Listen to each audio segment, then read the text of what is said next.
Buena jornada nos dio, ¿cómo les va? Una vez más en una nueva emisión de Panorama Económico. En el día de hoy nos sustraemos de las temáticas coyunturales de la economía y por primera vez vamos a ver el pensamiento de un gran economista germano-argentino como fue Silvio Gesell. En el día de hoy hemos invitado a una persona que sabe mucho del tema. Vamos a presentar al doctor Carlos Lusch, es abogado de la UCA, tiene un posgrado en Economía Asociativa, Economía Civil y Desarrollo Territorial, Facultad de Economía de la Universidad de Bolonia, Italia, es consultor legal y económico, es profesor universitario en distintas universidades como Facultad de Derecho de la Universidad de Buenos Aires, Universidad Católica Argentina y Universidad de Loma de Zamora. Es director del Instituto de Estudios Económicos Silvio Gesell y autor de varios libros. Bienvenido, Carlos, a este programa, que entiendo yo, tendríamos que preguntarle a Juan Manuel, no sé, creo que sea la primera vez que hacemos un programa puramente dedicado a Silvio Gesell. Sí. Y en primer lugar yo tengo que decir algo en lo particular, ¿no?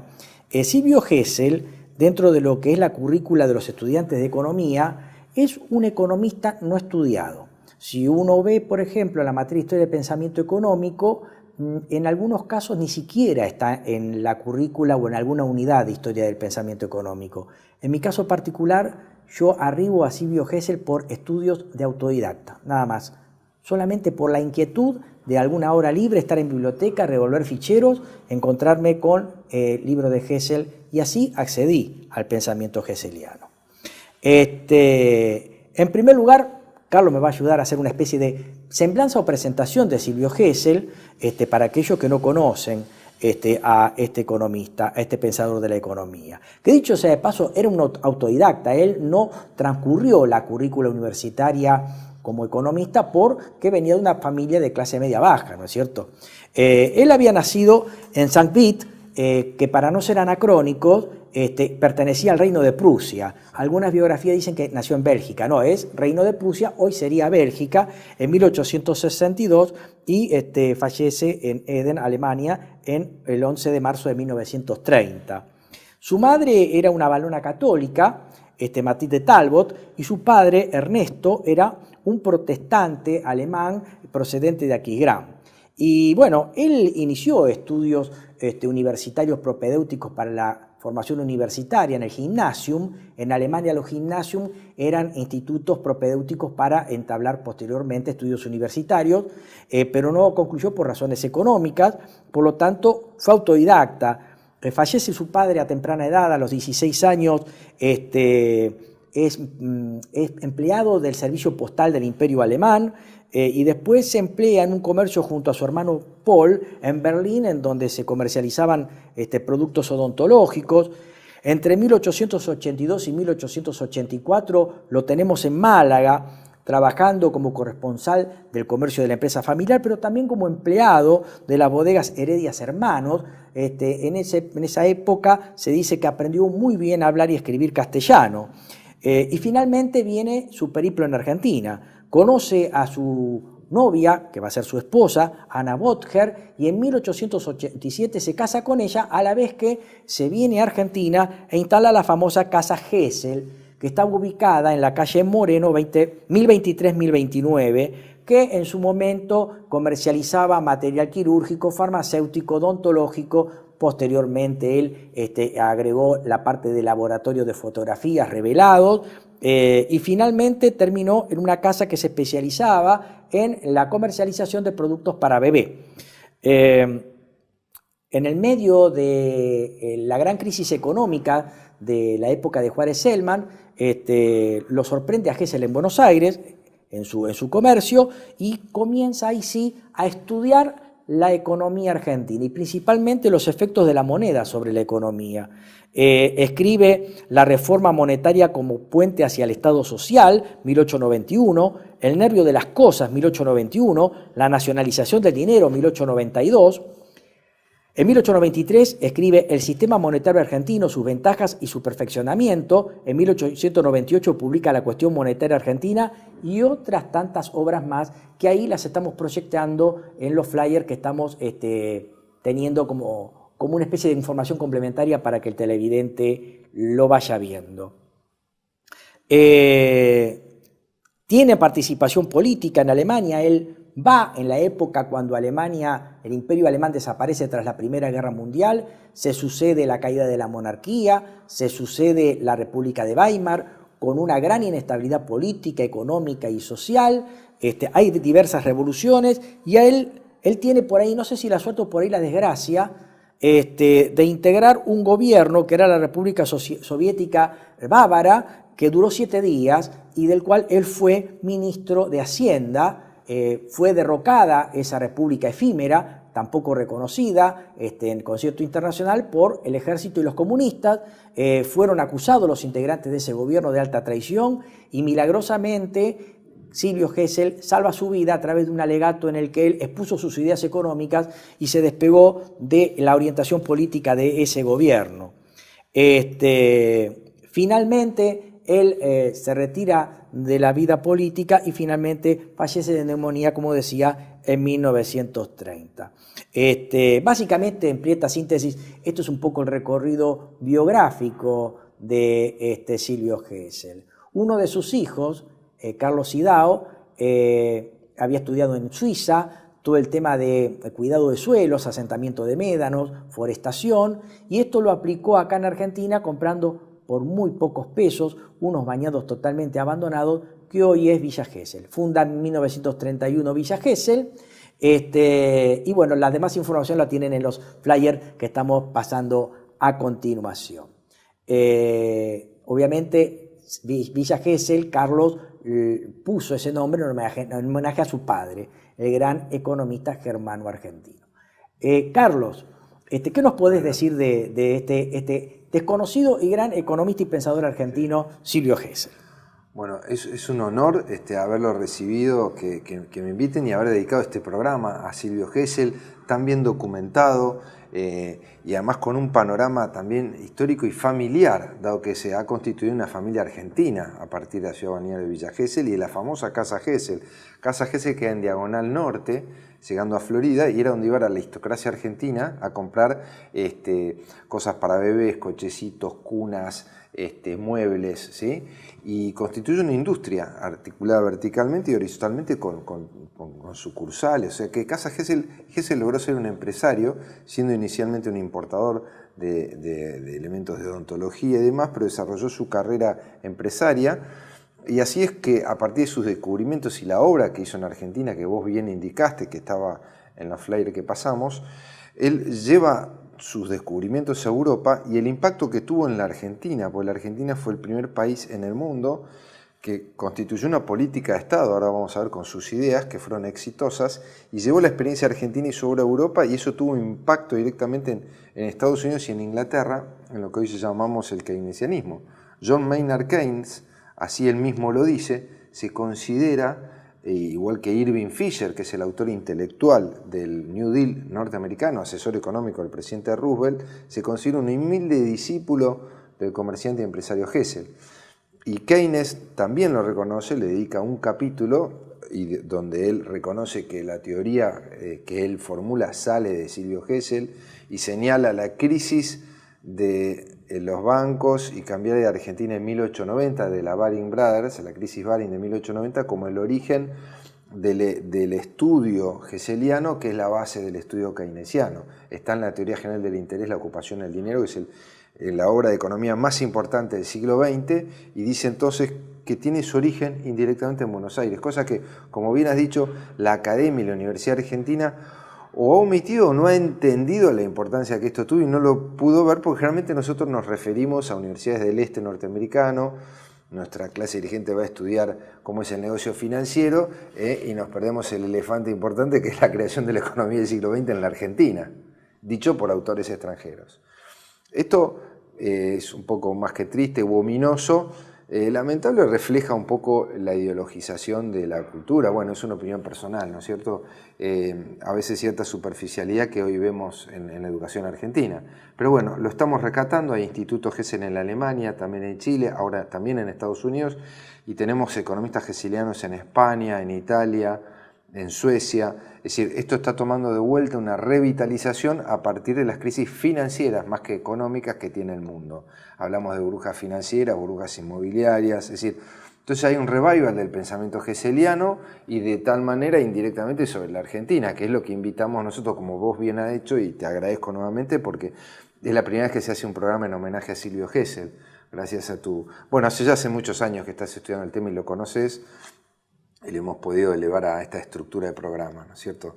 Así que podemos repasar esa obra y su impacto en la Argentina y desde la Argentina en el mundo, que es inédito, y bueno, y es casi como estamos viendo y que hemos investigado, ¿no? Una acotación recién a lo que decías de también esa impronta y esas vidas muy inquietas que uno ve pasando revista a estos grandes personajes, la idea de ir y venir con una verdadera inquietud y una gran iniciativa de hacer cosas, de crear cosas, ¿no? Y por ejemplo, en el caso de Carlos Idauz Gesell, la idea original de Carlos Idauz no era crear una localidad balnearia, sino apuntando a la integración vertical que vos me decís de Casa Gesell, lo que él buscaba era inicialmente asentar suelos y médanos a partir de un emprendimiento forestal que pretendía tener materia prima para hacer todo el mobiliario de un bebé, cunas, Moisés, etc. Después vino en una localidad balnearia, en su época gloriosa, en un mes veraneaban los ingleses, en otro mes veraneaban los alemanes, y después ya en la década del 70 toda la cultura liberal hippie, y hoy también el balneario en parte toma esa impronta de balneario con un target juvenil, ¿no es cierto? Y en el caso especial de Gesell, no podemos soslayar el hecho de que él era un autodidacta, no era una persona de universidad. A la vez que acercás algo muy interesante que tiene que ver con nuestros intelectuales, que no ocurría en esta época. Los intelectuales que antes iban a las universidades norteamericanas volvían con su maestría, volvían con su PhD, pero generalmente tenían una visión crítica de lo que habían estudiado y ecléctica de lo que servía o no a los intereses del país. Mencionamos previo a comenzar este programa a Beberay Allende, al mismo Keynes, que reconoce en Gesell buena parte de la influencia en sus ideas. También está la idea de Kalecki, el polaco Kalecki en Polonia, que también fue un gran también proto-keynesiano, por así decirlo. Y yo diría que el último de los grandes intelectuales que ha quedado, que iban a las universidades norteamericanas, obtenían las maestrías y el PhD, es el maestro Eduardo Conesa, ¿no es cierto? Afirmativo. Y fuera de eso, lo que nosotros observamos en la inteligencia local es que vienen con la cartulina en inglés, pero son verdaderos reproductores, verdaderos chirolitas, por así decirlo, del mainstream del hemisferio norte, que nos proponen abrir las fronteras y dedicarnos a producir, exportar materias primas, ¿no? Exacto. Sin ningún agregado intelectual de valor sobre su obra. Sin ese sentido crítico, sin ese sentido ecléctico. Todos dicen lo mismo, ¿viste? Vos ponés los canales y es como estar en cadena nacional. El mismo discurso invariable. Hay un discurso único y un discurso único y homogéneo en los medios de comunicación. Previo a eso, habíamos dicho economista germano-argentino. Sí, él había nacido en el Reino de Prusia, pero curiosamente él como empresario sufre las crisis monetarias en nuestro país, la crisis de Juárez Selman, de los bancos garantidos, que terminó en una revolución de 1890, su destitución, su reemplazo por Carlos Pellegrini, 2 años de presidencia, y obviamente eso desembocó en una gran inquietud intelectual para estudiar los procesos monetarios y cómo estos desembocaban en crisis o cómo podían solucionarse, ¿no es cierto? Por eso me gustaría preguntarte sobre La ley de los bancos garantidos Sí. de Quares-Selman, yo sé que vos tenés una posición singular sobre esa cuestión, Sí. que no es la que nos marca la historiografía de la cual hemos aprendido, ¿verdad? Sí, sí. Queremos escuchar atentamente tu descripción sobre los hechos. Correcto. Muchas gracias. Es una oportunidad para mostrar otra visión histórica y técnica de lo que pasó con la crisis de los llamados bancos garantidos, generalmente muy desestimada por la historiografía y los economistas, con lo cual muestra, con todo respeto, cierta superficialidad en el estudio de los temas y se van repitiendo unos a otros, ¿no es cierto? Se habla de la falsificación del dinero, cuando hoy la falsificación del dinero puede ser un poco cualquier cosa. Nosotros tenemos hoy una inflación, LELIQ, LEVAC, agregados monetarios de todo tipo que podemos llamarlo falsificación, con lo cual no se estudió qué es lo que ocurrió en ese periodo entre 1886 y 1890 que rigió esta ley para desmontar los eslogans con los que se califican a esos periodos históricos, como pasa en la Argentina, un presidente era una tortuga, otro le escribía en el diario, este fue corrupto y ya está. Entonces Quares-Selman fue corrupto y no se estudia el periodo presidencial, se lo descalifica sin entender algunas cosas que cuando uno las estudia llaman la atención. Si vos me permitís, les quería contar uno de estos capítulos en este libro que se llama Keynes y Gesell. Acá está todo el estudio de la historiografía argentina de Gesell y Keynes y el nacimiento de todo esto en la Argentina, en el pensamiento económico argentino, porque existe el pensamiento económico argentino, que continúa hoy en la persona del doctor Eduardo Conesa, pero que tiene una serie de economistas de prestigio como Enrique Olivera, como Raúl Prebisch, como mencionaste a Walter Veraz y Allende, y quiero traer a un gran economista argentino llamado Alejandro Bunge, y Ernesto Torquins, que eran tributarios y discípulos de Mariano Silvio Gesell. Fragueiro también. Mariano Fragueiro, a su vez, anterior, y está también Carlos Pellegrini y Vicente Fidel López, que eran industrialistas y querían aplicar la misma doctrina que aplicaba Gran Bretaña respecto a sus industrias y Estados Unidos con Hamilton en la Argentina, y no fue posible. Pero además teníamos un pensamiento económico autónomo desde Manuel Belgrano, que como vos bien decís ya entonces iba a estudiar a Europa, Valladolid, se formó en el Colegio Nacional de Buenos Aires, que era entonces el Real Colegio de San Carlos, había muchos en la Universidad de Chuquisaca y de Córdoba, próceres argentinos, pero en el caso de él, además de formarse acá, se formó en Valladolid, en Salamanca y en la Universidad de Nápoles y en el norte de Italia. Cuando vino con influencia fisiocrática, tuvo un pensamiento ecléctico, como mencionar, de acuerdo al interés nacional, y por ejemplo creó la Escuela Náutica para formar la Marina Mercante Argentina, que todavía está pendiente, dicho sea de paso, estamos esperando tener una Marina Mercante, por ejemplo. Quería meterte esta nota al pie de página, que Manuel Belgrano era tal el sentido ecléctico que tenía y crítico, que Belgrano estudia en la España de la Contrarreforma, siendo de una familia peninsular, comerciante, vinculado a los intereses de España. Sin embargo, Belgrano pide autorización para acceder a los libros del Índex, que eran los libros en francés. Pide autorización y él toma conocimiento de la obra de los fisiócratas, principalmente François Quesnay, de la cual cuando él fue nombrado presidente del consulado, en sus memorias se encargó de traducir el pensamiento de François Quesnay. Y traerlo a la Argentina. A través de su pensamiento. Pero es más, Belgrano también toma las ideas de Adam Smith a través del compendio de Condorcet. O sea, Condorcet lo que hizo es tomar los 3 tomos de La riqueza de las naciones de Smith, traducirlas al francés y resumirlas en un compendio, que obviamente, como ese libro estaba en francés, fue al Índex. Y Belgrano toma las ideas de Smith a través del compendio de Condorcet. Pero no era un liberal extremo o un fisiócrata extremo. O un repetidor. No, Belgrano veía que estos países necesitaban industrializarse, fomentar el comercio, las colonias agrícolas, fundó 2 ciudades, los ríos como la sangre que llevan la riqueza de un lugar a otro, idea fisiocrática, la escuela de náutica, la propensión a industrializar el país, la industria del cáñamo, con la cual era una de las bases la industria naval. Sí, señor. Y sobre todo, que bueno, la gente cuando ve historia, él hablaba de las escuelas de dibujo, que en realidad para una persona del siglo XIX las escuelas de dibujo eran lo que era diseño técnico. Claro. Para hacer cualquier cosa necesito desarmar sus piezas, reproducirlas en una maqueta para después hacerlas.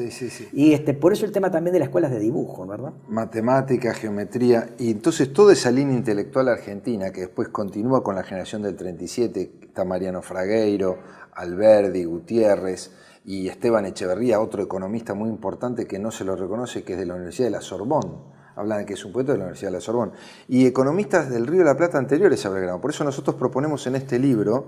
Por favor, mostralo, Carlos, es de la editorial Repar. Repar, exactamente. En la adenda de este libro hay una propuesta de la existencia de una corriente de pensamiento económico del Río de la Plata, o una escuela económica del Río de la Plata, del cual Hessel viene a ser una de sus principales figuras, pero no la única, sino un continuador de una serie de pensamientos que piensan desde Sudamérica, desde el Río de la Plata, lo que es la economía natural y científica, anterior inclusive a Adam Smith, porque las universidades argentinas son más antiguas que las norteamericanas. Así es. Las de Sudamérica. El libro se llama Keynes y Hessel, Nuevo Paradigma, el orden económico natural y breve historia monetaria de Argentina. Editorial Repar, es del 2015. También Carlos publicó El futuro del dinero como coautor, junto a Bernard Lietaer, editorial Repar 2005, y también es coautor del libro De esto no se habla, La otra economía, Fundación Buenos Aires 21, editorial Huemul, año 2003. Exactamente.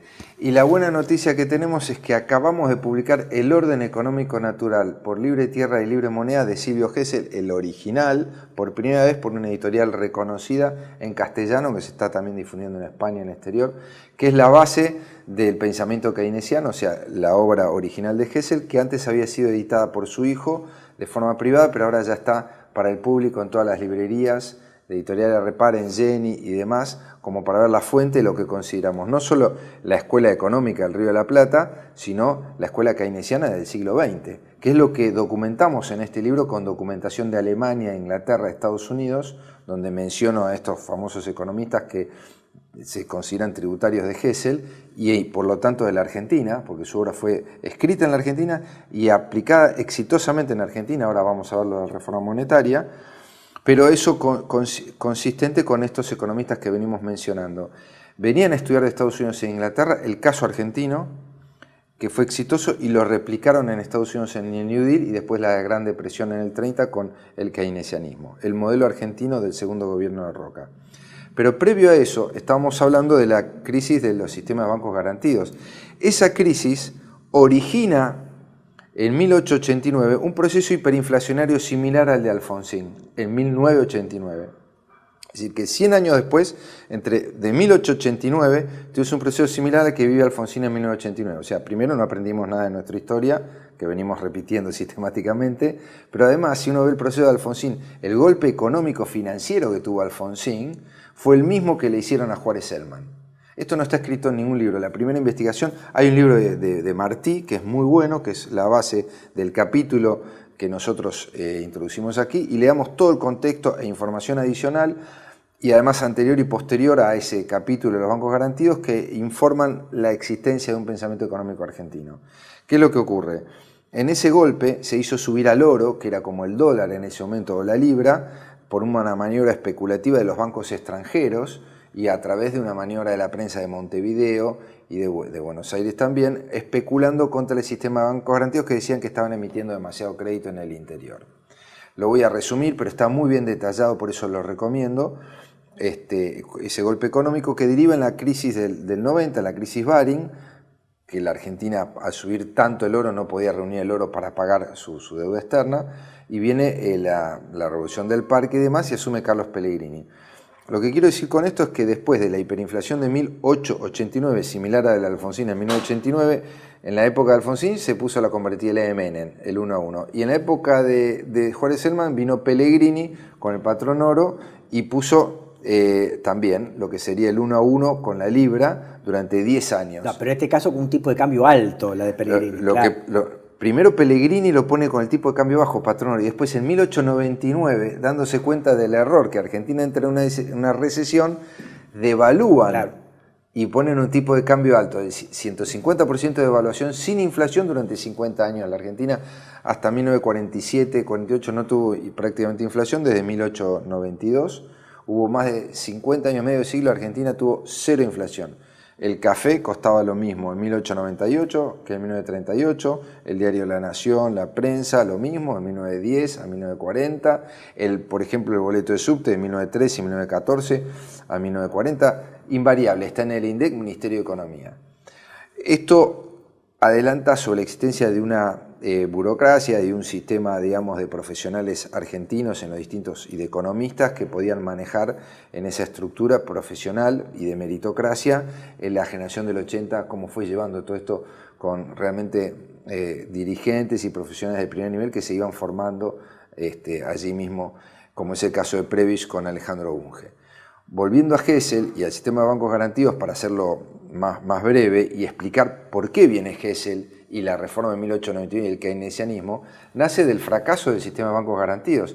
Un fracaso inducido por un golpe económico, dado que en el interior, voy a resumirlo brevemente, se había desmonetizado después de la Revolución de Mayo, se independiza el Alto Perú, nos quedamos sin la seca del Potosí, no se explota Famatina, se corta con la frontera. Si ustedes ven la frontera argentina, es todo un recorte alrededor del puerto de Buenos Aires. Después se conquista la Patagonia, el sur, pero se independiza Montevideo, que era el puerto natural, el hinterland de toda la Pampa, del litoral, queda fuera de la Argentina Montevideo. Chile con el Pacífico fuera. Bolivia, el Alto Perú también con la salida al Pacífico y la seca y las minas de plata. Argentina queda desmonetizada, obligada a tomar préstamos del exterior. Famatina no se explota, no tiene oro. Entonces, ¿qué ocurre? Argentina queda desmonetizada y sin crédito, y el interior, que era próspero antes de la independencia, resulta que empieza la pobreza. Entonces la burguesía del interior y las industrias pretenden monetizarse. Y esto lo hacen con la Constitución Económica de Mariano Fragueiro, Esteban Echeverría dicta doctrina sobre esto, y otros autores, y terminamos en Juárez Hellman, que lo que busca es poner la ley del free banking norteamericano, con algunas modificaciones, que significa tener títulos a oro en garantía que los bancos que abrían depositaban en la oficina inspectora, que era una suerte de banco central, y contra eso podían emitir crédito. Pero el crédito, les cuento, porque están todos los gráficos acá y está todo documentado, era más o menos 1 a 1, 2 a 1, tenían 60% de encaje. O sea, yo emitía 100 de crédito y tenía 60, 50, altos. 45 de encaje, exactamente. Sin embargo, allí solamente entraron los bancos del interior, los bancos de Córdoba, de las provincias nacionales. Los bancos extranjeros no entraron.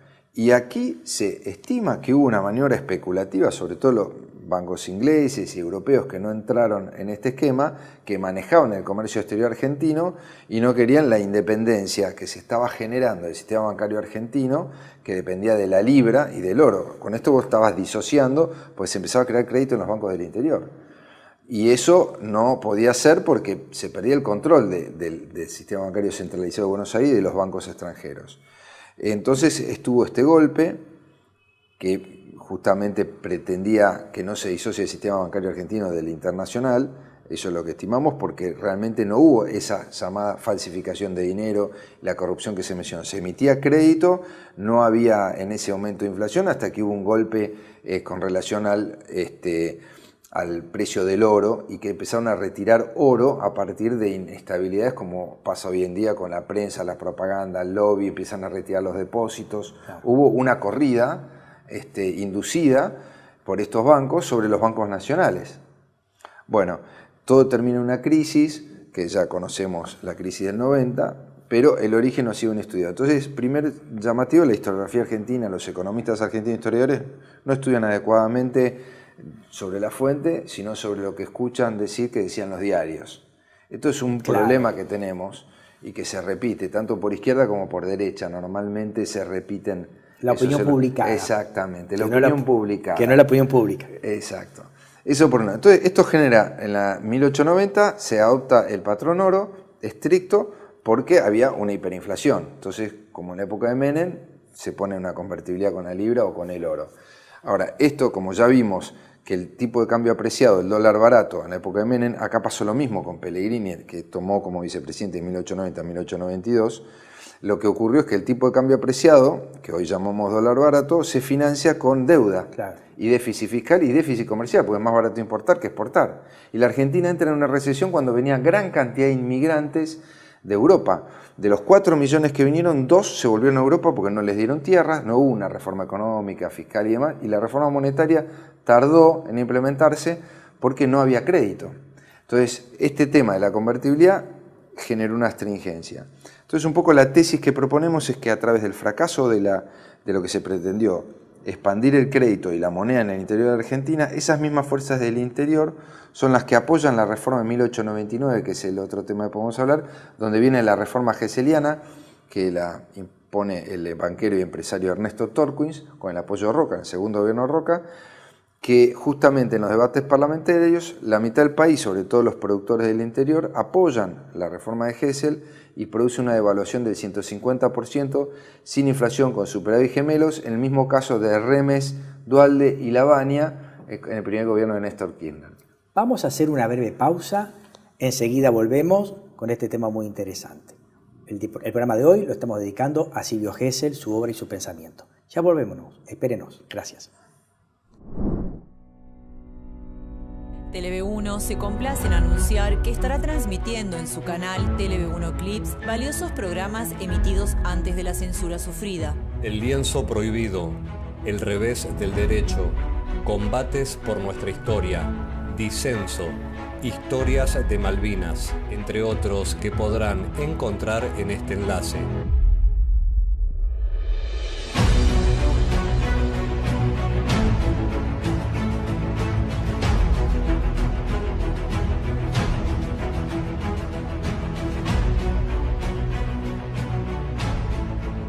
Agradecemos su aprovechamiento y difusión. Bienvenidos a CEPA, Centro de Estudios del Pensamiento Americano. Nuevo sitio web de cursos de formación en política, filosofía, historia, literatura, geopolítica, religión, psicología y más. Cursos de formación que reflejan el verdadero pensamiento americano. Lo invitamos a elegir el curso de su agrado ingresando en www.cepa.la.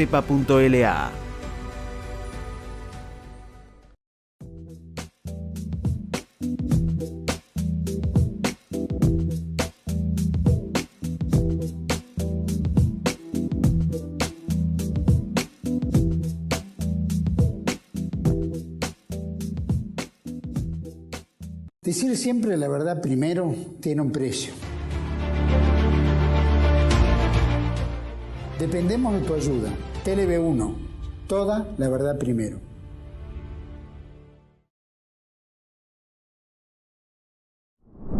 ¿Cómo están? Nuevamente estamos tras la pausa viendo la obra y el pensamiento de Silvio Gesell. Estábamos analizando con el doctor Carlos Luch sobre la crisis de 1890, que la historiografía con la cual generalmente hemos estudiado nos dicen que fue una crisis de gran corrupción, despreocupación, emisionismo, que finalmente terminó con un presidente prácticamente poco menos que irresponsable y que fue derrocado por un alzamiento cívico-militar que fue la Revolución del Parque, que encabezó Luis María Campos, llegó hasta el Parque de Artillería, donde está hoy el Teatro Colón, y no siguió avanzando hasta la Casa Rosada por un supuesto acuerdo secreto entre el general Roca y Luis María Campos. La cuestión es que el doctor Carlos Luch nos acerca una visión poco difundida, muy original de esa crisis, que me gustaría, antes de seguir el programa, me gustaría que la resumas, así seguimos después con las otras cuestiones que tienen que ver con el plan Gesell-Torquins. Claro, para superar esa Exactamente. crisis. Es muy interesante, te agradezco la mención, dado que, como ha sido estudiado, digamos, superficialmente, uno ve las conductas económicas, las conclusiones que sacamos es, siguiendo lo que hablas, el ataque de la prensa sobre el emisionismo y corrupción, cuando en realidad Argentina estaba desmonetizada, no podía crecer, tenía inversiones externas, pero el interior no podía desarrollar las explotaciones y los recursos que ya tenía.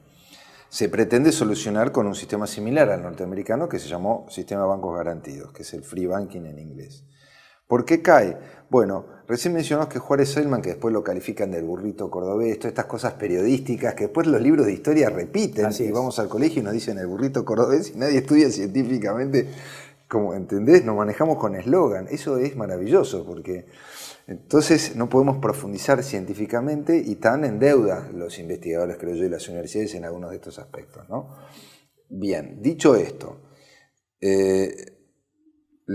mal llamado burrito cordobés porque era una familia, él era un empresario exitoso, católico y cordobés. y estaba rodeado también, lógicamente, con gente del interior y de Córdoba, que lo descalificaban como amigos. Yo entiendo y supongo que la burguesía de Buenos Aires, por supuesto, como no estaba representada en el gobierno de Juárez Celman, porque también Roca era de Tucumán, que vino de la Liga de los Gobernadores, Buenos Aires lo atacaba muy fuertemente a Juárez Celman por ese motivo, porque por ahí no tenía gente en el gabinete o influencias en el gobierno, y la prensa extranjera lo atacó mucho, porque perdían un poco el monopolio del manejo del oro o del comercio exterior, porque no había banco central en ese momento.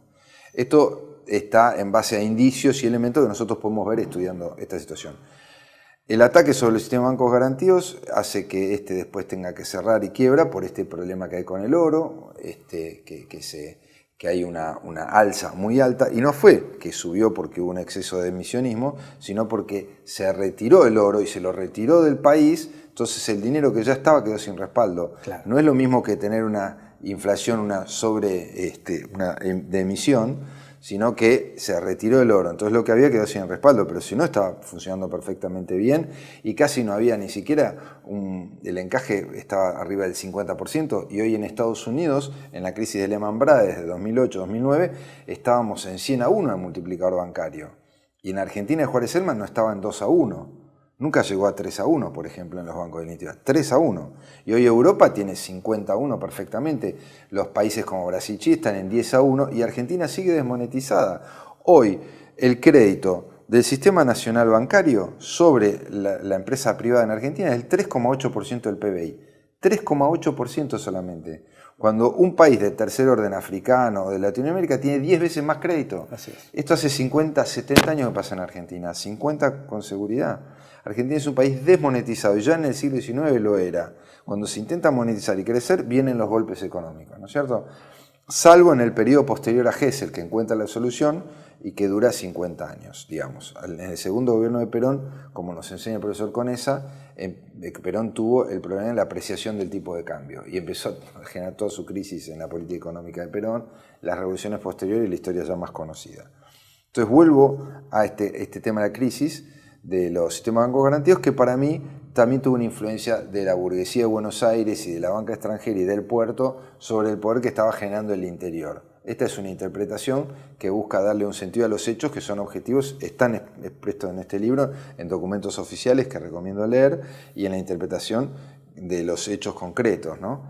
Gesell entonces, a partir de la recesión que causa la imposición del patrón oro con la crisis de 1890, decide junto con Ernesto Torkins, que era asesor del presidente Julio Argentino Roca en su segundo mandato, que la apreciación del tipo de cambio estaba atacando las exportaciones, disminuyendo el comercio exterior, estaba entrando en una profunda recesión y un desempleo, la gente que venía del interior y del exterior no tenían empleo y demás, y estaba bajando la recaudación. La Argentina había caído en una recesión.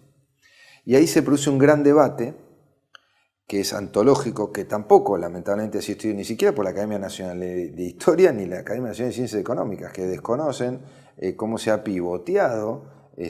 Realmente fue un momento bisagra, la ley 3871, que se produce una gran devaluación. Si ustedes leen los libros que se explican los profesores conocidos, de La Paulera, básicamente escribió Tensando el Ancla, y otros prestigiosos economistas, citemos a Cortés Conde, que es realmente un hombre muy reconocido, un gran historiador, pero dicen las cosas al revés de lo que pasaron. Ellos dicen que se adoptó el patrón oro cuando se abandonó el patrón oro, lo que fue una devaluación, el primer país del mundo que lo hace.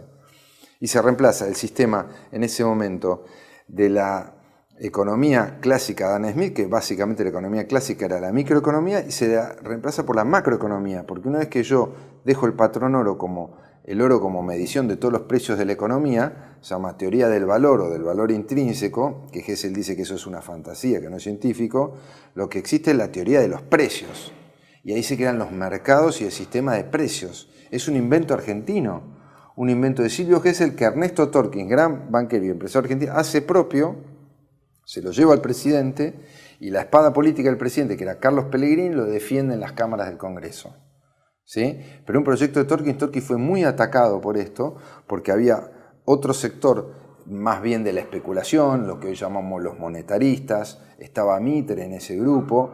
También algunos opositores socialistas, como Juan B. Justo, también defendían el patrón oro, porque eran socialistas que venían de la escuela inglesa o respondían a Europa, y ellos tenían metido que el patrón oro era lo más importante, que si yo devaluaba, estaba devaluando el salario de los trabajadores, como hoy escuchamos que, dicen, bueno, en los gobiernos lamentablemente es así, página 12, Cristina Kicillof, es decir, uno escucha todo el tiempo que le están sacando plata al bolsillo a los trabajadores, pero lo cierto es que con el dólar barato la Argentina o los no antiguos puede crecer. socialistas, perdón que te interrumpa, o los antiguos socialistas que no querían que nuestro país se industrializara porque si no le sacaban el trabajo a los obreros europeos, ¿no? ¿Viste vos? Exactamente, respondían a Europa con el Partido Comunista, el Partido Comunista también.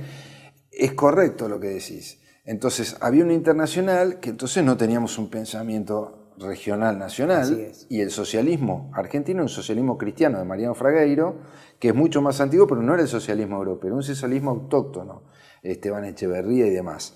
Esto tampoco está claro en la historiografía, en las academias nacionales, como lo mencionan, ni en las universidades. O sea, tenemos todo un mundo por explorar nuevo, que yo creo que este libro, y a partir de Hessel, nos da la pauta documentada de que esto es así, sobre todo por el reconocimiento del exterior hacia nosotros, de Keynes y demás autores, y cuando uno tira el hilo, te encontrás con todo esto que estamos hablando nosotros, que la Argentina tiene una estructura de pensamiento económico, de pensamiento cultural, hay una escuela psicoanalítica argentina, hay una escuela psiquiátrica argentina con el doctor Ademar García, que está en estos que lo hemos estudiado, hay una escuela de literatura, de pintura, así están Borges, Silvino Campos, todos los grandes literarios y tipos importantes, qué sé yo, se me ocurren a pintores, ¿no es cierto?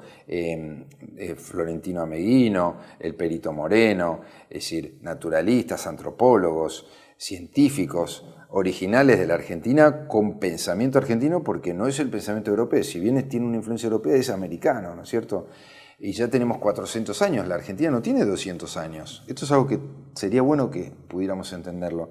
La Argentina del Río de la Plata tiene 400 años, lo tienen sus universidades y sus instituciones, la Universidad de Chuquisaca, la de Alto Perú. Cuando éramos España. Cuando éramos España, y después teníamos un manejo autónomo y anterior a las universidades de Estados Unidos, pero ya con una cultura propia. Cuando éramos España, después Virreinato y la Argentina, pero la tradición de la gente que vivía acá era la misma. El gaucho, los españoles, en fin. Entonces, esta corriente me parece que tiene que ser reconocida también como autónoma y singular. Y es la que, entiendo, justifica el apoyo que tuvo Hessel, sobre todo del interior, para imponer la ley 3871, que los exportadores, productores e industriales argentinos que lo sabían en ese momento, Torkins, quiero rescatar la figura de Ernesto Torkins, creó metalúrgicas, empresas pesqueras, por supuesto ingenuos, ferroviarias, hizo el ferrocarril a Mendoza, era representante de la CRUB, hizo la base de baterías en Puerto Belgrano, que lo hizo también Roca, con el tren militar, el puerto militar, había una industria, había talleres, se creaban diques secos, diques de reparación de buques y, por supuesto, todo lo que es la prestación agropecuaria, agregado valor, carne, vacuna, frigoríficos y petróleo. Ernesto Torkins también fue petrolero, descubrió los primeros pozos en Mendoza, por eso hicieron los ferrocarriles. Aparte creó 687 empresas, entre otras la empresa explotadora de ballenera de Grytviken en Georgia. Cuando se inicia el conflicto en Malvinas, se inicia en Grytviken, en la empresa que había creado Torkins hace 100 años, en 1903. O sea que el desarme eran industriales.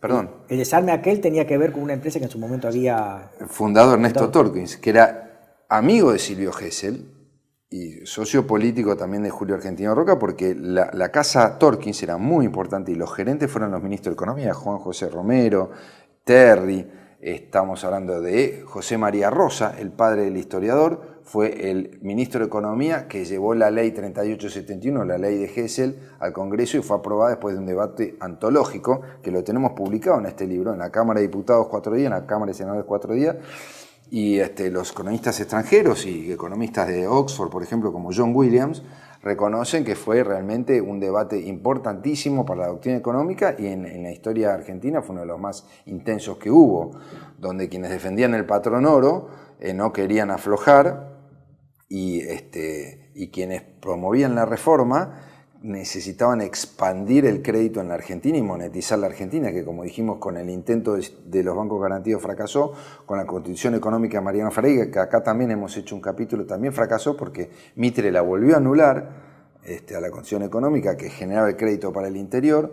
Es decir, que sistemáticamente los defensores del patrón oro o del crédito europeo boicotearon e impedían el desarrollo del crédito en Argentina, que hasta el día de hoy estamos desmonetizados, a diferencia del resto del mundo. Por eso no podemos explotar recursos humanos, desarrollo, cultura, universidad y educación, porque no tenemos dónde ir a hacerlos trabajar. Tenemos 50% de gente en la pobreza, tenemos gente sin educación, porque el país no se monetiza, ¿no es cierto? Bien. En esa época también estaban estas, pero vencen los desarrollistas. Liberales también, porque eran defensores del mercado y las empresas.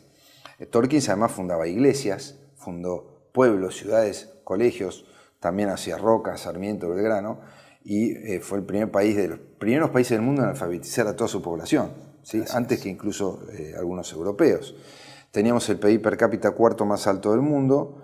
A partir de la reforma esta monetaria, que estuvo 50 años sin inflación, en 1928, nos recuerda el profesor Ponesa, con esa, más allá de que había un tema con la apreciación del tipo de cambio, pero en 1928 la estadística internacional dice que Argentina tiene el primer PIB per cápita del mundo. O sea que tuvimos 30 años de desarrollo, también con el gobierno de Alvear y después con el gobierno de Justo. Recordemos que el gobierno de Justo también tenía estructuras desarrollistas y que las mantuvo Alvear. Irigoyen también fue muy prolijo en la política monetaria, que siguió a la de Roca, ¿sí? Porque no hubo inflación y hubo desarrollo de inversiones en forma continua. Que el gobierno de Justo entre 1932 y 1938 duplicó el PBI y Previs manejaba los redescuentos y demás, que era la escuela geseliana, que no se la reconoce como tal, sino como escuela keynesiana a nivel internacional, pero el eslabón argentino no se lo estudia, porque como nuestros economistas van a estudiar el exterior y dicen Argentina es una porquería, los que saben son los de afuera, y los de afuera dicen no, cuando yo tomo contacto con los alemanes o los del exterior me dicen usted, y me preguntan a nosotros no sabíamos, le preguntamos a ellos no sabían, o sea, se supone que nosotros teníamos que tener la documentación y nosotros encontramos esto en Alemania y en familias del exterior para después ubicar a las familias argentinas, porque la información de la reforma torquiniana la tienen en Europa, no en Argentina. Entonces, tenemos un problema en Argentina con el estudio científico de nuestra historia y de nuestras materias, y la parte positiva de esto es que tenemos mucho para rescatar, para reordenar, revalorizar y estructurar de otra manera, ¿no es cierto? Cuando uno habla de que es muy extranjerizante, no es un término despectivo ni es patria ni colonia, no son eslogan. En cualquier país del mundo, por ejemplo en Brasil mismo, ellos defienden y reconocen su tradición histórica, sus pensadores. No tiene nada de malo, no es un nacionalismo negativo, sino que es lo normal que hacen todos los países europeos, lo hace México, lo hacen los países también americanos. Entonces, lo que nosotros debemos hacer es lo mismo que hacen los demás o lo que hicieron los países que se desarrollaron para desarrollarse, ¿no? No lo que nos dicen que hagamos para no desarrollarnos. Y entre ellos es el crédito. Por eso esta reforma en 1899 fue tan exitosa y a partir de esta, si querés hablamos un poquito más, se crea la macroeconomía para salir del patrón oro y de la teoría del valor, por la cual el oro daba valor a todas las cosas, se pasa a la teoría del precio, donde ya el precio es el que le da valor a las cosas, no el oro. Me gustaría que desarrolles esta idea un poco más. Bien. A partir de esta decisión y la aprobación de la ley, empieza la política monetaria y la política económica, que implica, por supuesto, política fiscal, política arancelaria y demás, para mantener el poder adquisitivo invariable, como pedía Gesell, o sea, sin inflación.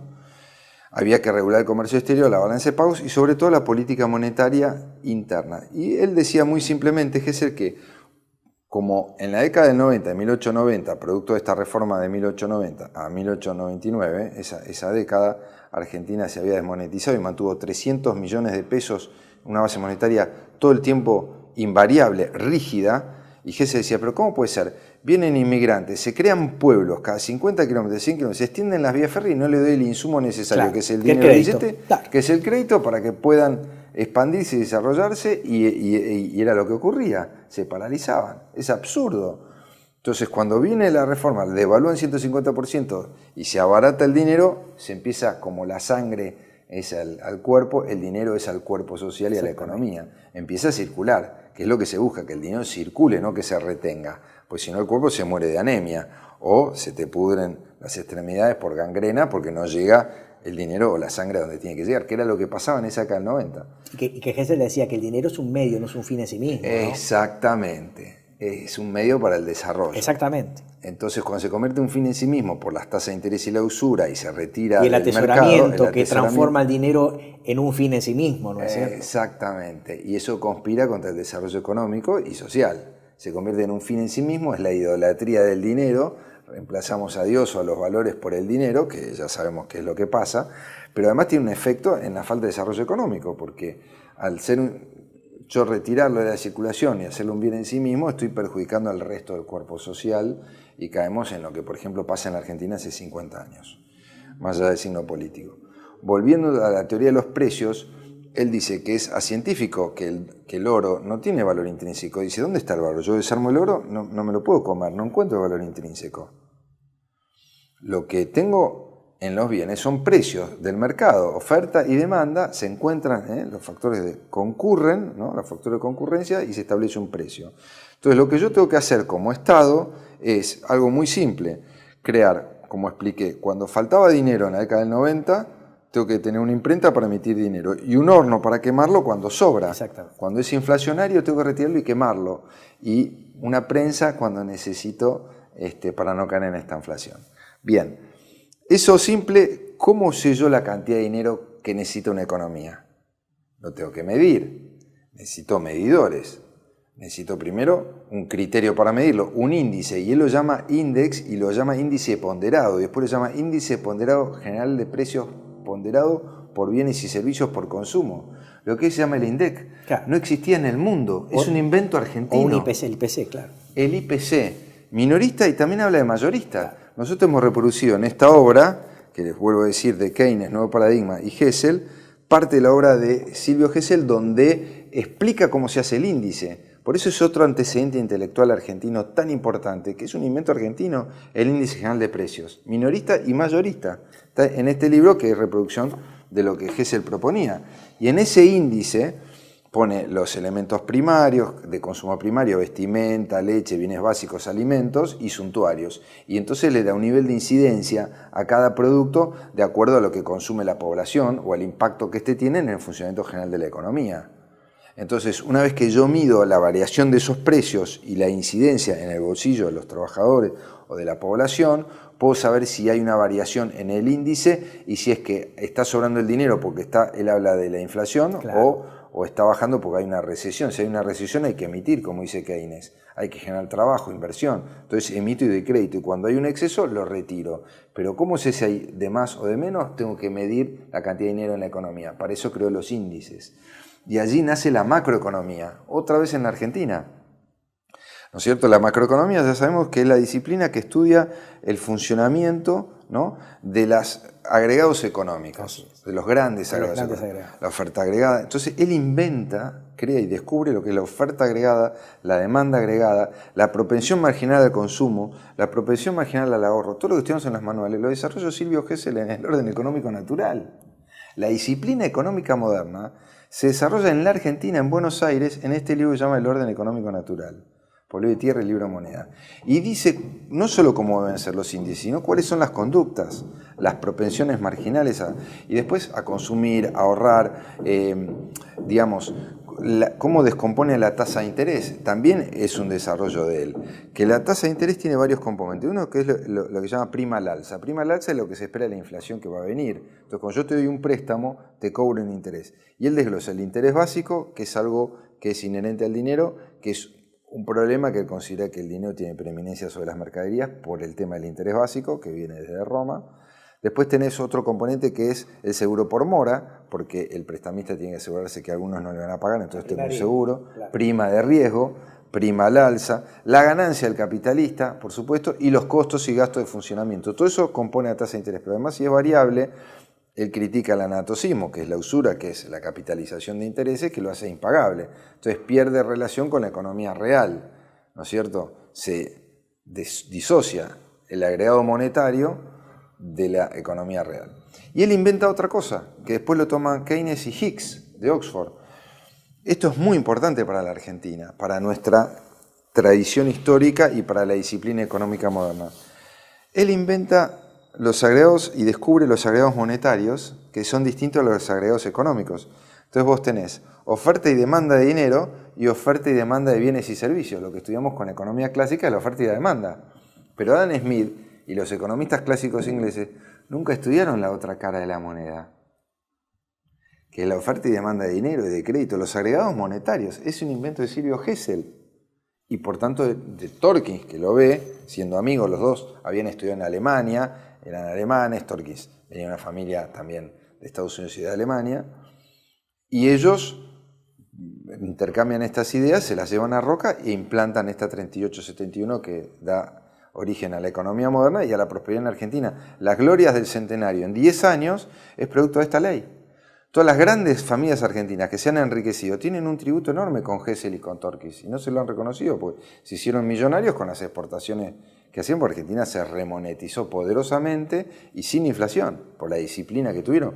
Torkins fue la figura patricia del sistema financiero argentino y por tanto del internacional, porque Estados Unidos con la Reserva Federal, después en 1913, cuando se crea, y Gran Bretaña, después de la crisis del 30, toman el sistema macroeconómico argentino y el estudio de los agregados monetarios y de los índices que hasta ese momento no existían. Por eso Previs y sobre todo Bunge se dedican al estudio de índices como ingenieros. Pero esto fue anterior a Estados Unidos. Argentina mide el PBI antes que Estados Unidos. Vos fíjate la importancia. Y esto lo desconocemos en la Argentina. Igualmente uno puede ver que también en Argentina, sobre todo en la época de Agustín P. Justo, existió una suerte de New Deal que es una gran profusión de obra pública. Sí. O sea, las ideas keynesianas que en Estados Unidos vinieron con Roosevelt, sí, ya estaban acá en Argentina, claro, con Agustín P. Justo. El ciudadano que viaja en subterráneo, la red de subterráneos, salvo la línea A que da desde el año 1913, sí, que la inauguró Victorino de la Plaza, el resto toda la década del 30, toda la red de subterráneos de la década del 30. Logran las grandes obras públicas, rutas, el obelisco, sí, determinados edificios emblemáticos como es el Cábana, que es de 1936, las rutas nacionales. La Dirección Nacional de Vialidad se crea en esa época, con ese gobierno. En todo el país se crean las rutas. Y también alguien olvidado que fue un gran promotor de esas políticas en la provincia de Buenos Aires, que fue Manuel Fresco. Sí. Hoy usted no puede ir a Mar del Plata sin transitar por la Ruta 2, que es obra de Manuel Fresco. La Rambla, el Gran Hotel Provincial, sí, es de Fresco. Sí. Y uno de los grandes arquitectos que tuvo la provincia de Buenos Aires, que fue el arquitecto Salamone. Sí, señor, brillante. Claro. Frigoríficos, palacios municipales. Plazas, cementerios. Las plazas, los cementerios, el Art Deco, sí, hecho obra pública que rompió la monotonía de La Pampa, ¿no es cierto? Sí, señor. Y también tenemos a Bustillo, tenemos el Hotel Yau Yau en el 39, tenemos la Catedral de Bariloche. Fue llevado a Europa por Torkins, por Ernesto y el hijo Carlos Alfredo, lo becaron para que estudie la arquitectura clásica europea, francesa y los otros países europeos, y la trajo a la Argentina, y así hizo la Rambla de Mar del Plata, el Hotel Provincial, el Hotel Casino, el Yau Yau, el Banco Nación.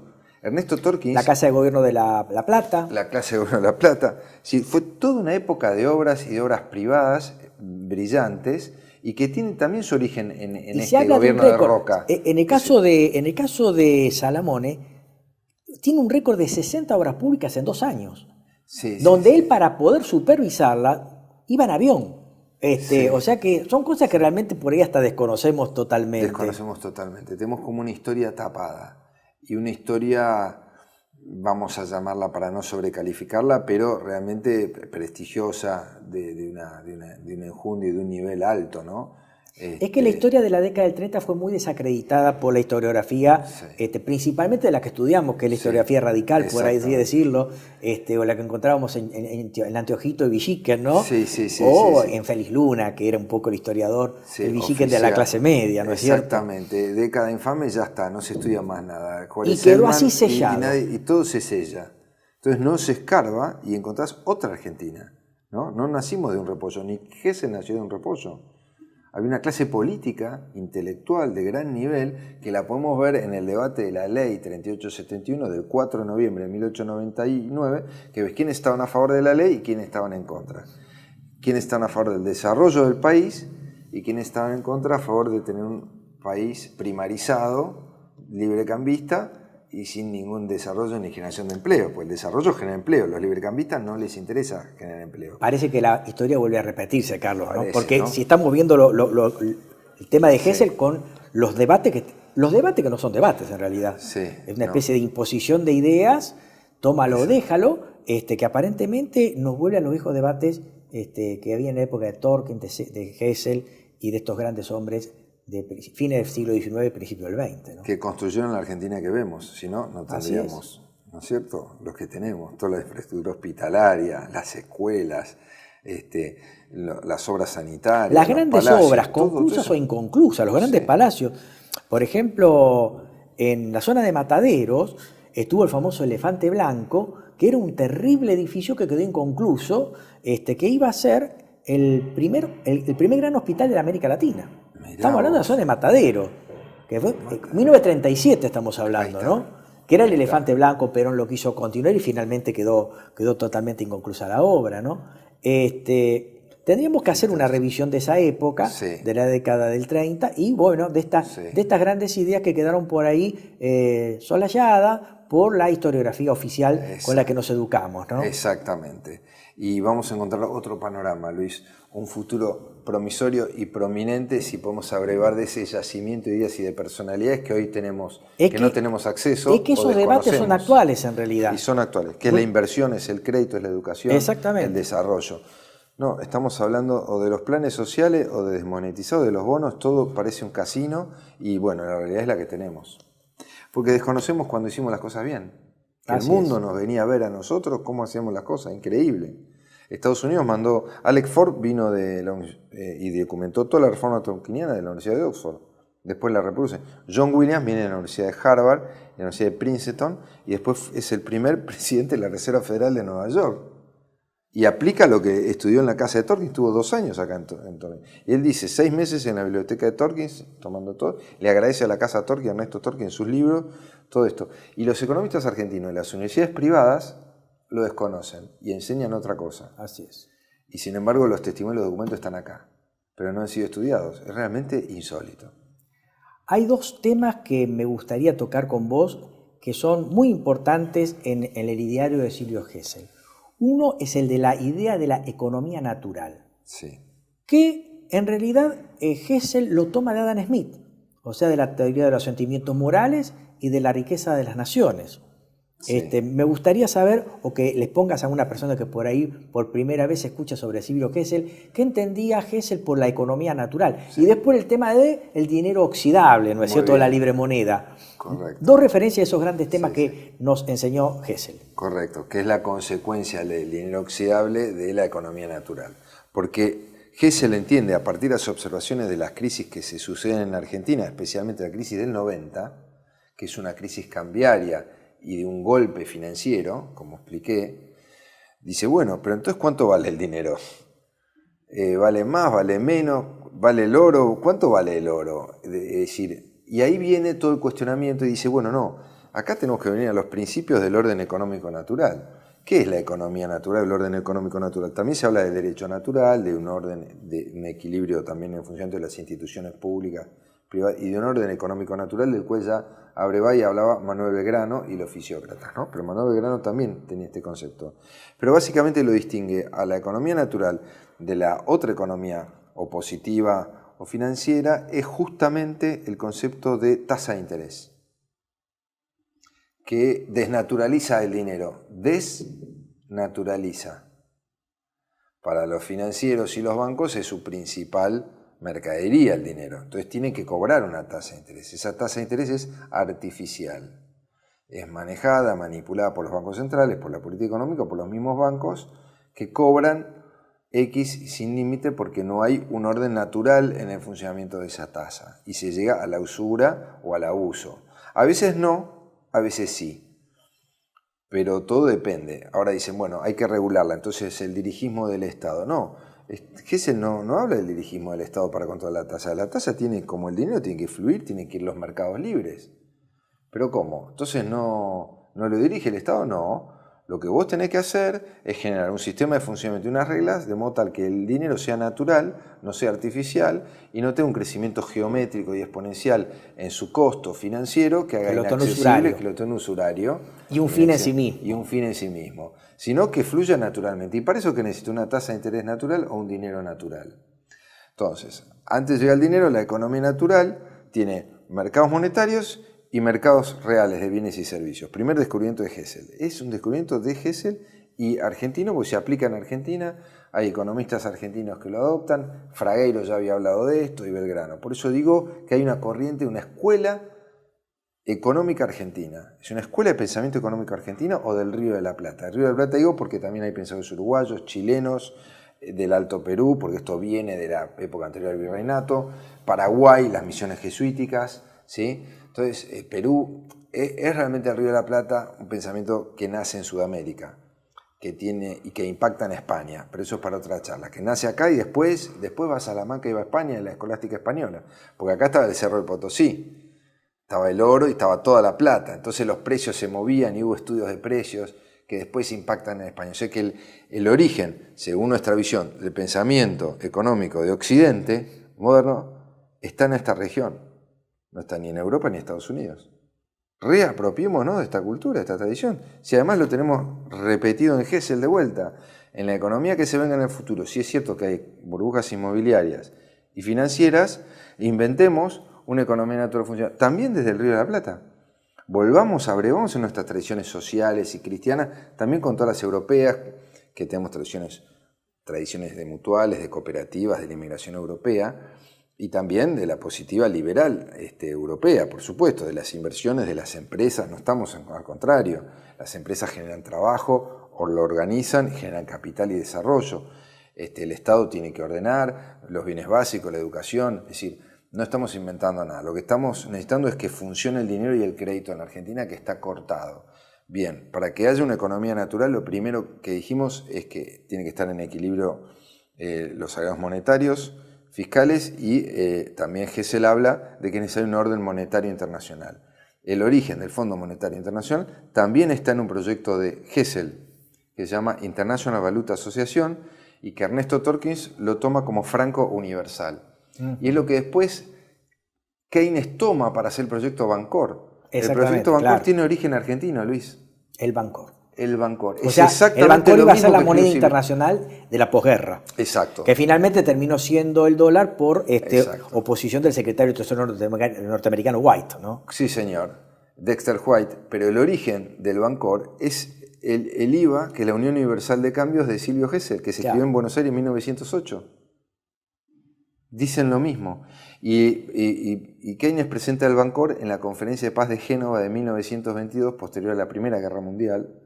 Ahí produce el Bancor para el equilibrio agregado monetario internacional de las instituciones monetarias y un equilibrio, digamos, entre las balanzas de pago de los países. Y después Bretton Woods en 1944 por la Segunda Guerra, que se impone a Estados Unidos con el dólar con Dexter White. Bien, pero el origen fue Buenos Aires.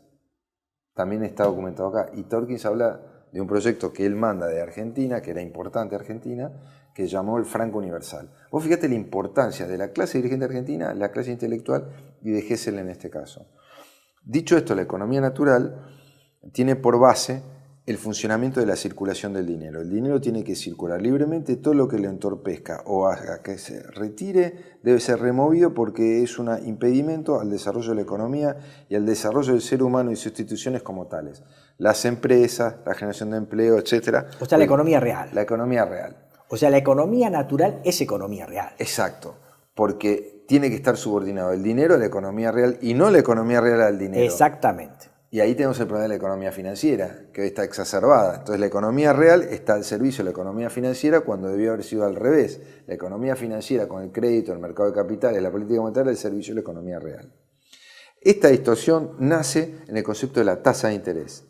Por eso, Hessel descubre y formula la base del teorema y la teoría monetaria actual, que es la teoría cuantitativa del dinero, que no es ni de Fisher, ni de Keynes, es de Hessel.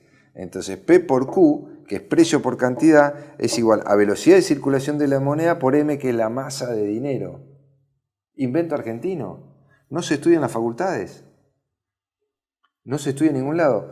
Lo tiene Hessel en sus libros. Entonces dice, yo para regular la cantidad de dinero en una economía lo tengo que medir, como te dije. Entonces tengo que medir precio por cantidad con los índices. Ahí está la demanda de dinero. Y la economía real. Bueno. Claro. Y la demanda de dinero. Y después la cantidad de agregados monetarios que necesito para abastecer P por Q. O sea, velocidad de circulación del dinero que por la sería cantidad la demanda de dinero emisión. por la emisión. Exactamente. La oferta de dinero. Tengo la oferta de dinero por la circulación. Es importante la velocidad de circulación. Que esto no se mide en la teoría económica y financiera actual, que dice que la velocidad, dicen los manuales de economía, tiende a ser constante. Y eso no es cierto. Sí, eso es un prurita monetarista. Monetarista. Porque, ¿qué pasa? Si yo emito... Ahora en internet hay circulado varios chistes, historias sobre este tema, y los 3 chiflados también lo hacían. Yo emito un billete de 100 pesos y te lo doy a vos, y me compras el libro, digamos, me das 100 pesos, yo te lo vendo, vos me das 100 pesos. Los 100 pesos que yo te doy a vos compras anteojos, lo puedes hacer circular en un día 2 o 3 veces. Si yo lo hago circular con vos y con 2 personas más 3 veces, tengo transacciones por 300 pesos con un billete de 100. ¿Sí? Es decir, que yo con un billete de 100, si logro que se pase de manos 3 veces, estoy generando movimiento económico por 300 pesos, no por 100. No es que emití 100 por un día. Si yo lo hago circular, lo mismo si lo hago en una semana o en un mes. Cuanto más circule ese dinero, más cantidad de transacciones por unidad de tiempo voy a tener. Entonces con 100 pesos por ahí hago 10 transacciones que son 1000. Entonces con un billete de 100 pesos, en realidad yo estoy generando 1000 pesos de PBI. Pero si ese billete no circula, yo te doy 100 pesos y vos te lo guardás y no lo haces circular, me pierdo 900 pesos de PBI, que es lo que pasa en la Argentina. Y lo que también... Es una magnitud que no se mide, lo que también y por ocurre, lo cual sale la propuesta de Hessel. Y por ahí hay cierta gente que no le queda en claro que el fenómeno del multiplicador monetario tiene su correlato en el multiplicador de los bienes en la economía real. Claro. O sea que no es una multiplicación del dinero por el dinero sí en mismo. sí, sino que de otro lado tenemos una economía real que multiplica bienes a través de procesos de inversión y consumo. Correcto, el multiplicador keynesiano, exactamente, de la construcción, etcétera. Exactamente, que no es que el dinero por sí se multiplica y se torna usurario. Del otro lado está la economía real que también se está multiplicando en esta idea de Hessel de que el dinero es el medio, es el lubricante de la economía, pero no el fin en sí mismo. Exacto. Y ahí vos has introducido un tema muy importante que se daba en el modelo clásico, que es el tema de los destacamientos de la economía, de la trampa de liquidez o de la preferencia por la liquidez que hablaba Keynes, ¿no? Sí, señor. En esa economía clásica en donde teníamos recesión con una lenta caída de precios, esos procesos deflacionarios hacían que aquella gente que tenía dinero lo atesoraba esperando a tener mayor saldos reales para tener el llamado efecto riqueza, ¿no es cierto? Y eso generaba que el dinero no se convirtiera en un medio, sino en un fin de atesoramiento en sí mismo. Exacto. ¿No es cierto? En una especie de fetiche hacia el dinero. Exacto. Y entonces esto lo ve Hessel y propone la libre moneda o el dinero oxidable. Exacto, sí, señor. Por favor, explícanos qué es. Brillante, lo has explicado. El estancamiento del dinero, la acumulación excesiva que favorece al individuo en perjuicio del resto de la sociedad, claro, en perjuicio de las empresas, ¿no? Entonces, y del desarrollo económico, digamos, de una política. Entonces, dice Hessel, no, bueno, si yo estoy generando un perjuicio a la sociedad y al desarrollo económico, a la ocupación, al comercio exterior, reteniendo este dinero, yo tengo que obligar al tipo que lo retiene a que lo gaste, a que lo largue. Entonces le voy a aplicar una multa, ¿no es cierto? Entonces, en vez de pagarle tasa de interés cada vez más alta para que el tipo ahorre y quite dinero y lo ponga en el banco y el dinero... lo que dicen los financieros, que el dinero lo ponen a trabajar. ¿Con qué trabajo? Con las LELIC, la LEVA del Estado nuestro, que pagamos nuestros impuestos. Dicen, el dinero trabaja. No, el dinero no trabaja, la gente trabaja, las empresas trabajan. Exactamente. Es decir, el dinero, poner a trabajar el dinero es como que el dinero genera dinero. No, el dinero no genera dinero, eso es artificial. Por eso se contrapone la economía natural, que se basa en la producción. La tierra por sí sola no produce, una máquina por sí sola no produce. Produce si hay trabajo sobre esa tierra o esa máquina. Exactamente. El dinero yo lo pongo ahí, vos lo ves moverse, no se mueve, no se reproduce. Es decir, es una magia que no sé de dónde sale. Bueno, dice no, el dinero tiene que circular para que todo se movilice. El que lo acumula, entonces yo le pongo una tasa de oxidación. Sí. ¿Qué significa? Una tasa un estampillado, un sellado que pierde valor. Exacto. Yo cada mes, que fue el estampillado que se aplicó, y con éxito en Europa, también en Estados Unidos, que se llegó a aplicar en algunos municipios, a fin de mes me caduca el dinero. Si yo tengo 100 pesos, tengo que poner una estampilla de 1 peso, es decir, es un 10, 12% anual, o puede ser en realidad, él proponía un 5%, 6% anual, una estampilla de 1 peso, digamos. Entonces yo a fin de mes pongo la estampilla de 1 peso y el dinero lo podemos usar nosotros. Si estamos en abril, pasamos a mayo y no le pusiste la estampilla de abril, yo en mayo no lo puedo aceptar, tu dinero está vencido. Tenés que ir a la oficina de correo, comprarla de 1 centavo la estampilla, la pones y ahí yo ya lo puedo usar y puedo comprar cosas o pagar impuestos. Pero no puedes pagar impuestos si no le pusiste la estampilla del mes corriente. Son 12 estampillos por año, al 0,5 centavos, que era lo que pedía, son 6% anual. Entonces, si vos el dinero, si no lo usaste, caduca. Entonces, la gente que hacía, se sacaba el dinero encima. Para no pagar los estampillados. Para no pagar los estampillados. Claro. Y se reactivaba la economía en forma fabulosa. Porque tenía que usar el dinero antes de fin de mes porque me caducaba y me salía 1% más caro. Y eso hizo que hasta gente adelantara el pago de impuestos y generaba superávit fiscal. Porque circulaba el dinero, había más ventas, más compras, más recaudación fiscal y más empleo. Lo contrario de lo que produce la acumulación y el retiro del dinero de la circulación. En ese sentido, Hessel hablaba de una ruptura del pensamiento clásico de las funciones del dinero. El dinero tiene 3 funciones, nos dicen los típicos libros de economía, ¿no? El de unidad de cuenta, a través del cual las cosas traducen su valor a un común denominador, que es el dinero. Sí. El otro es para hacer transacciones. Para hacer cualquier transacción necesitamos el dinero. Exacto. Y después estaba el otro que era el de depósito de valor o de ahorro. Sí, señor. Entonces Hessel, también Keynes, decían que en realidad el dinero como atesoramiento generaba un movimiento especulativo nocivo para la economía, que era el atesoramiento, era como sacarle sangre al cuerpo humano, sí, el cual hacía languidecer al cuerpo humano y a la economía. Correcto. Por eso en el caso de la libre moneda de Hessel era un dinero que perdía valor a los efectos de contrarrestar efecto especulamiento y para que el dinero volviera a servir como medio de la economía real. Vale decir que lo que Hessel proponía era una ruptura en el dinero como depósito de valor. Sí, señor. Romper, separar al dinero Las dos funciones. De esas dos funciones. Sí. Y hacer que esa función de depósito de valor no genere esos atascamientos, Sí.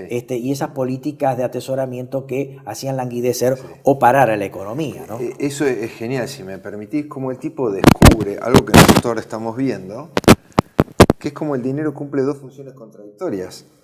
Unidad de cuenta y unidad de transacción y reserva de valor. Dice, no, y lo dice en su libro, tenemos un mismo dinero para reserva de valor que contradice la función de intercambio. Hay 2 funciones que son contradictorias. En el mismo dinero. En el mismo dinero. Y yo las tengo que disociar, lo descubre él. Así es. Esto es brillante, o sea, tenía una mentalidad muy especial y dice, bueno, ¿y cómo tengo reserva de valor? Porque lo primero que va a saber la gente es en qué ahorro, en Bitcoin, en oro. Bueno, para eso están los bienes en la economía o el mercado de capitales, es decir, puedo comprar un departamento, un auto, cosas, o invertir en una empresa, ¿sí? O comprar acciones o un fondo común de inversión. Es decir, invierto en la economía real y preservo el valor de mi dinero, pero no en una bicicleta financiera que termina por perjudicar al conjunto y que además no se invierte. Por eso la disociación de las 2 funciones era necesaria. El dinero como medio de circulación para el movimiento y el crecimiento económico y la reserva de valor con el mercado de capitales, por ejemplo, él hablaba de obligaciones negociables, de letras de inversión en la economía real. Perfectamente posible. Claro, pero de todos modos, ese dinero que captaban las empresas a través de obligaciones negociables, de venturas, etcétera, iba volcado a la economía real. Exacto. ¿Por qué? Porque Hessel decía, si los bancos no lo invierten, yo le aplico oxidación a los bancos que no prestan el dinero. Claro. Imagínate si ahora los bancos que acumulan dinero están obligados a prestarlo porque si no tienen que pagar la oxidación. Entonces decía Hessel que si yo tengo el dinero en la mano, se me oxida. Si yo lo pongo en un banco, no se me oxida. Pero el banco sí tiene la obligación de represtarlo, porque si no, la oxidación la tiene que pagar el banco, no el ahorrista. Y entonces obligaba, impulsaba al manejo del negocio del crédito y del movimiento de la inversión en la economía, ¿no es cierto? Lo empujaba. Y por eso también se creó una arquitectura financiera y monetaria internacional que permitiera que los saldos entre países acreedores y deudores se compensaran. Hoy eso no ocurre, los países deudores cada vez debemos más. Así es. Y no nos podemos industrializar ni generar empleo. Bueno, esa patología sigue existiendo. Eso es un desvío de la propuesta y la función original que Keynes hace propia y que eso cambia en Bretton Woods, ¿no? Políticamente, como ya sabemos. Pero bueno, el origen, de vuelta vuelvo a estar en nuestro país y el rescate cultural que quiero significar con esto también, ¿no? Como la Argentina ha desarrollado este tipo de cosas en forma exitosa. Y bueno, el pensamiento de Hessel impone realmente estas distinciones que previo a él no existían. Una nota histórica. La libre moneda se aplicó en algunos países. En Austria, por ejemplo, hacia 1932, un obrero de la actividad ferroviaria retirado, llamado Michael Unterhugenberger, lo aplicó en Wörgl, en Austria. Sí, sí. Y finalmente eso fue desbaratado por un fallo de la Corte Suprema de Austria de 1933 y eliminó esta moneda que se llamaba Shillings. Sí. Se aplicaron en otras 200 localidades de Austria y también en California, el estado de Iowa y Anaheim. Queda muchísimo por hablar sobre Silvio Gesell y su obra. Seguramente esto no va a ser el único y último programa, Carlos. Lo que sí me gustaría que nos dejes una referencia de lugares en que un compatriota puede hacerse de las ideas, mobiliario, pertenencia de Gesell, en Villa Gesell, en la zona de la localidad de entre Valeria del Mar y Cariló. Cariló. Por en Villa favor, Gesell, en Villa Gesell. Invitar a la teleaudiencia a que se nos acerque a esos lugares tan lindos, correcto, emblemáticos de este tipo de pensamiento. Quiero invitarlos a quienes están viendo este programa y se ven realmente interesados y llamados a redescubrir esta historia argentina vital y además prometedora de quienes somos, no tenemos por qué subestimarnos como lo hacemos, e ir a Villa Gesell. En la ciudad de Villa Gesell, que está al lado de Cariló, ¿sí?, y al lado de Pinamar, después de Valeria del Mar, están todas juntas, está el Museo de Silvio Gesell. Está el Museo de Carlos Gesell, fundador de la ciudad, que es la casa de las 4 puertas de los médanos, porque le tapaban los médanos, siempre tenía una libre. Pero en la casa nueva, que él hace en la costa, muy linda, una arquitectura más alemana, de costa, moderna, de vacaciones, en el piso de arriba es todo dedicado a Silvio Gesell, donde la familia Gesell ha donado la biblioteca de Silvio Gesell, hay documentación, cuadros, reconstrucción de la teoría económica natural, que es la que el mundo prevé para el futuro. El mundo está hablando de una economía natural. Hoy hablamos de la sobreexplotación de los recursos, el extractivismo, el cambio climático, la crisis climática, la extinción de la biodiversidad, el problema que tenemos de las guerras, ¿no es cierto?, de los conflictos humanos por la escasez que es a veces generada, ¿no?, y artificial. Entonces necesitamos un sistema económico natural que de impacto social positivo y está en ese museo. Y el origen estuvo en la Argentina, en Villa Gesell. También los invito a ver la página. Hay una página que se llama www.institutogessel.org, Instituto Gesell todo junto, donde por supuesto vas a estar invitado. Tenemos un instituto con gente y economistas que estamos recogiendo información y ahí hemos distinguido la Escuela Gesseliana de Economía y la Escuela del Río de la Plata de Economía, con los autores argentinos, y la escuela gesseliana, que no solo es de acá, sino en el mundo, y como dije hoy, está en expansión en todo el mundo, por este problema de las burbujas y los problemas fiscales también con los inmuebles, que también hay una burbuja inmobiliaria en Alemania. No pueden. Vos fíjate que en Alemania, ahora la tradición gesseliana viene de Alemania y estamos rescatando la tradición argentina, que como dijimos anterior a la alemana, ¿no? Pero hoy están allí y dicen, mirá, hace un año y medio el gobierno alemán confiscó 200.000 departamentos, 200.000 inmuebles en Berlín, porque la gente no puede pagar el alquiler. En Estados Unidos está pasando lo mismo. Y no van a tachar de comunista ni a Alemania ni a Estados Unidos. Por primera vez en la historia norteamericana, el norteamericano medio aporta para el alquiler de una propiedad más del 30% de su ingreso. Y buena parte de las propiedades están en manos de los grandes fondos de inversión especulativos. Y los bancos se van a hacer esclavos de los fondos. O sea, la gente va a ser esclava. Le va a pagar los alquileres a BlackRock, a Pinco y etc.